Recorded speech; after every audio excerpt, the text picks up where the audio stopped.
जो मीडिया के सभी साथी, सभी लोगों का इस प्रेस वार्ता में आप लोगों का स्वागत करते हैं। और जैसा माननीय वित्त मंत्री जी ने विस्तार पूर्वक जो है आप लोगों के समक्ष जो है बातें रखी हैं, मैं ये अपनी बात को आप लोगों के सामने हमेशा देश को दिशा दिखाने का काम किया है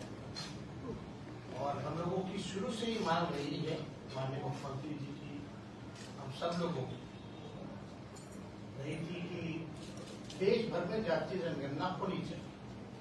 हम सब लोग, सभी दल के लोग जो है प्रधानमंत्री जी से मिले, लेकिन वहां से कुछ हुआ नहीं। तो तय यही किया गया था कि हम लोग अपने बलबूते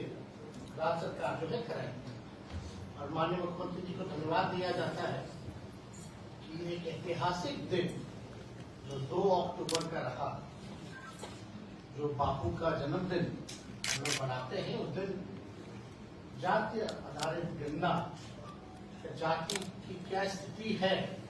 वो जो है सरकार द्वारा पेश किया गया। और जब विधानसभा का सत्र पिछला चल रहा था तो पूरा रिपोर्ट जो है आप लोगों के समक्ष जो है रखा गया।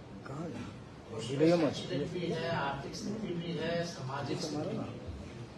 और बिहार एक पहला राज्य बनकर के आया जिसका खुद का साइंटिफिक डेटा जो है किसी राज्य के पास नहीं है, बल्कि बिहार एक ऐसा राज्य है जिसके पास खुद की आबादी की पूरी जानकारी है। और आज के दिनों में साइंटिफिक डेटा होना बहुत जरूरी है ताकि हम चिन्हित कर पाए, पहचान कर पाए कि कौन लोग हैं जो अंतिम पैदान पर खड़ा परिवार है, कौन समाज है। तो ये डेटा आप लोगों के सामने आ ही गया है, जिसमें कि लगभग जो है आप देखिएगा कि इसमें स्थिति जो है सारी स्पष्ट कर दी गई है। तो हम आंकड़ों में ज्यादा जाना नहीं चाहिए, लेकिन जब पेश किया गया तो हम लोगों का सरकार की यही सोच है कि व्हाट विल बी नेक्स्ट, अगला हम क्या करें। तो हम तो शुरू से कहते रहे कि ये जो महागठबंधन की सरकार नीतीश जी के नेतृत्व में बनी है, ये गरीबों की सरकार है और सामाजिक न्याय के साथ साथ आर्थिक न्याय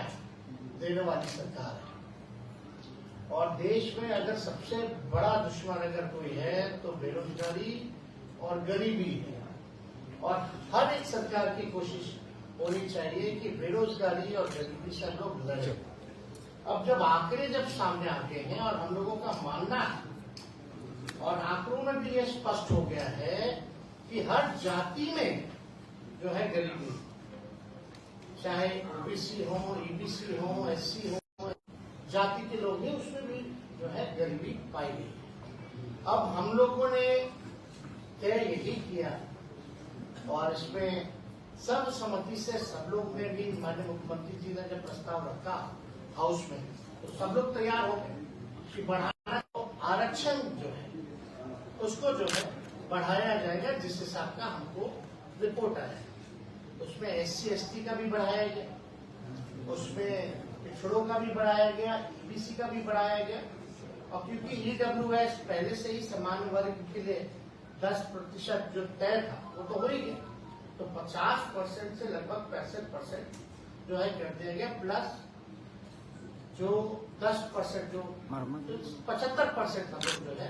लगभग पहुंच। अब हम लोगों को क्या करना है, कल्याणकारी योजनाएं हम लोग लाए। अब हम लोगों को पता है कि कौन भूमिहीन है, जमीन नहीं जिसके पास, तो उनके सहायता के लिए माननीय मुख्यमंत्री जी ने ये भी पेशकश की कि उनको भूमि खरीदने के लिए हम लोग जो है 1 लाख रुपए की सहायता जो है करेंगे। 60,000 से 1 लाख तक पहुंचाते हैं। और जिसका झोपड़ी है, घर नहीं बन रहा, उसको भी 1,20,000 लोग जो है देंगे। दूसरी ये बात, तीसरी ये थी कि भाई अब जिनके परिवार जो 94 लाख जो गरीब परिवार है जिसके पास रोजगार नहीं, नौकरी नहीं, उनको नौकरी के लिए विशेष सहायता के लिए 2 लाख रुपए की सहयोग हम लोग करें। तो 2 बातें आ गई। हम लोग ये चाहते हैं कि जब सर्वसम्मति से जब किसी ने विरोध नहीं किया और सबको इच्छा है कि आरक्षण की सीमा बढ़ाई जाए, तो कैबिनेट ने यह निर्णय लिया कर माननीय मुख्यमंत्री जी की अध्यक्षता में कि भाई कोई पेच ना फंसे, जिस हिसाब से जब हम लोग जातीय आधार गणना करा रहे थे कई पेच आए सामने, इतने आसानी से नहीं हुआ, काफी दिन विलंब रहा, लोगों को लाभ पहुंचाने में हम लोगों को दिक्कत हुआ, रिपोर्ट पेश करने में दिक्कत हुआ। तो ये जब आरक्षण की सीमा अगर हम लोग बढ़ा रहे हैं तो कोई पेज जो है किसी भी प्रकार का फंसना नहीं चाहिए। और माननीय वित्त मंत्री जी ने उदाहरण भी बताया, कई ऐसे मामले हैं जिसको शेड्यूल 9 में जो वो किया गया, रखा गया। तो हम लोगों ने यही रिकमेंड किया है कि भारत सरकार जो है, जो आरक्षण की सीमाएं हम लोगों ने बढ़ाई है, उसको शेड्यूल 9 में जो है रखा जाए। और इससे पहले भी एक राज्य जो है तमिलनाडु, उनका भी जो है पहले से 69% था, उसको भी शेड्यूल 9 में रखा गया। तो हम लोग तो यही अब इंतजार में है कि अविलंब भारत सरकार ना सोचे ना समझे, क्योंकि आपके दल के सभी लोगों ने यहाँ सहमति जताई है और आपके दल के लोगों का तो कहना है कि और भी बढ़ा दे सरकार, तो उसमें भी साथ देंगे। तो कम से कम बिना सोचे और विलंब जो है इसको शेड्यूल 9 में रखा जाए। और दूसरी बात, जहाँ 2.5 लाख करोड़, जैसे वित्त मंत्री जी ने हम लोगों ने बताया, भूमिहीन को भूमि देना, गरीबों का घर बनवाना, लोगों के रोजगार में मदद करना, तो लगभग 2.5 लाख करोड़ का जो अतिरिक्त हम लोगों पर भार है वो किया। हालांकि मुख्यमंत्री जी ने स्पष्ट ये विधानसभा में कर दिया कि 5 साल तो लगेगा, लेकिन अगर भारत सरकार अगर विशेष मदद करते, विशेष राज्य का दर्जा देते, तो ये काम जो है 2 साल 2.5 साल में हम लोग जो है कर लेंगे, ताकि बिहार जो है गरीबी से मुक्त हो सके और अपने बिहार के लोगों के पास रोजगार हो, अपना मकान हो, अपना जमीन हो, ये हो सके। और इसमें तो हम लोग सबको साथ लेकर के चल, हम लोगों ने किसी के साथ भेदभाव नहीं किया है, चाहे अपर कास्ट के हो, बैकवर्ड हो, ईबीसी हो, scheduled caste, scheduled tribe, minority के लोग, सब लोगों को साथ हम लोग लेकर के चल रहे हैं। और हम लोगों को सब लोगों के लिए काम करना है, जो back bencher of the society, जो गरीब परिवार है, उनको मुख्य धारा में हम लोगों को लाने का यही लक्ष्य है। तो इसलिए कल एक ऐतिहासिक हम लोगों ने निर्णय लिया कि भारत सरकार को हम लोगों ने रिकमेंड किया है कि भाई 2 चीजों का,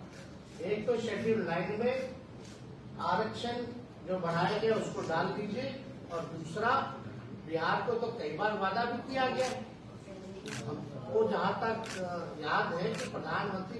जी ने भी चुनाव के दौरान, उससे पहले भी कई बार कहा है कि बिहार को जो है विशेष राज्य का दर्जा वो दिलाएंगे। तो हम लोगों की यही अपेक्षा है, उम्मीद है कि प्रधानमंत्री जी और भारत सरकार जो है अब विलंब जो है इस चीज को शेड्यूल 9 में डालेगी और विशेष राज्य के दर्जा वो देंगे नहीं देंगे, वो अपने कम से कम ओपिनियन जो है, अपनी राय को लोगों के सामने रखना चाहिए। नहीं होगा तो बिहार सरकार जो करती है अपने बलबूते, अपने खुद के खर्च पर, वो हम लोग करते रहे। तो ये इसलिए जो है आप लोगों को यहाँ बुलाया गया और सूचित किया गया कि भाई ये चीजें जो है, क्योंकि आप सब लोग को भी फायदा, आप लोगों के जान पहचान वालों को भी फायदा है, सब लोग आप लोग बिहार के लोग हैं, और बिहार को अगर विशेष राज्य का दर्जा मिलेगा तो इससे बड़ी बात क्या हो सकती। तो हम अपनी बात को यही विराम देते हैं और माननीय ऊर्जा मंत्री जी से आवेदन है कि अपनी बात को वापस। ऊर्जा मंत्री जी से पहले सवाल है कि ये मानकर चला जाए नरेंद्र मोदी जी पहले बात हम